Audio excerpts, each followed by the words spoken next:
네, 봄과 더불어 결혼하기 좋은 계절 가을인데요. 생활경제 오늘은 결혼 중개업체 피해 사례들 그리고 주의사항들을 정리해보겠습니다. 김현우 소장님, 먼저 피해 유형부터 좀 정리를 해볼까요? 일단 계약 해지와 이 위약금에 대한 피해 사례가 가장 많았습니다. 네. 예를 들어서 보면요. 부모님이 자녀의 결혼이 걱정돼서 결혼 중개업체에 가입을 하고 이 상대방의 프로필을 받았는데요. 자녀가 이 사실을 알고는 자기는 결혼 중개업체를 이용할 생각이 전혀 없다고 완강하게 거부를 한 겁니다. 그럴 수 있죠. 예, 그래서 네. 이제 환불을 요구했습니다. 당일 해지인 건데요. 이렇게 그날 해지를 했음에도 불구하고 50%만 환불을 해준 사례가 있었고요. 예. 또 가입 시에 원하는 조건들을 이렇게 얘기하는데 실제 만남을 해보니까 그 조건에는 전혀 맞지 않는 사람들이 자꾸 나온 겁니다. 업체가 책임을 다하지 않았기 때문에 해지를 요구했음에도 불구하고 업체에서는 돈을 돌려줄 수 없다 이렇게 나온 예도 있었고요. 네.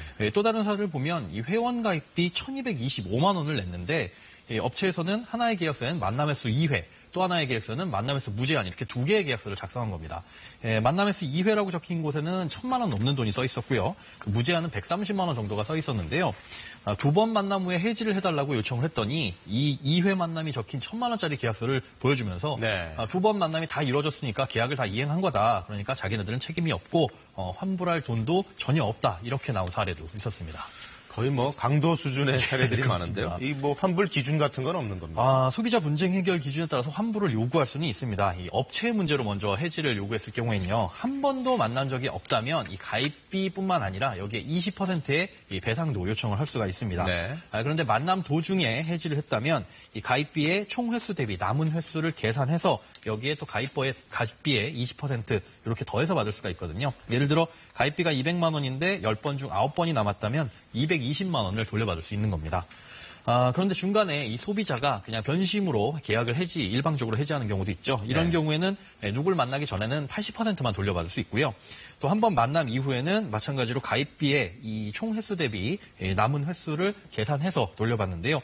200만 원을 기준으로 한다면 10번 중 9번이 남았을 때 144만 원을 환불할 수 있습니다. 네. 사실 계산 방법이 다소 복잡하죠. 그렇기 때문에 이렇게 가입하시기 전에 꼼꼼히 좀 확인을 해보셔야 되는데요. 먼저 신고가 된 업체인지 확인을 해보셔야 되고요. 또 계약서상의 약정 내용을 꼼꼼하게 살펴봐야 됩니다.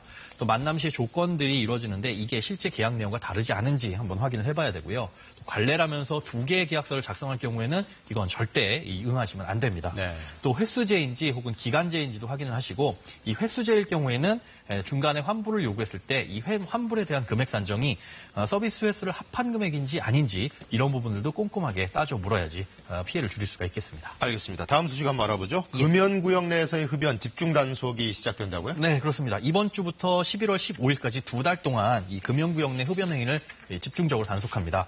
작년 12월에 어린이집과 유치원 근처 10m 반경에서 이 금연구역이 지정이 됐는데요. 이곳을 일단 집중적으로 확인할 예정이고요. 또 PC방이나 당구장처럼 이 담배로 인한 민원이 많이 들어오는 것도 단속 예정입니다. 네. 최근에는 이 전자담배들을 금연구역에서 피우시는 분들이 많은데 이 위해성은 마찬가지니까요. 이것도 냄새와 연기가 안 난다라고 하더라도 금연구역에서는 피울 수가 없겠습니다.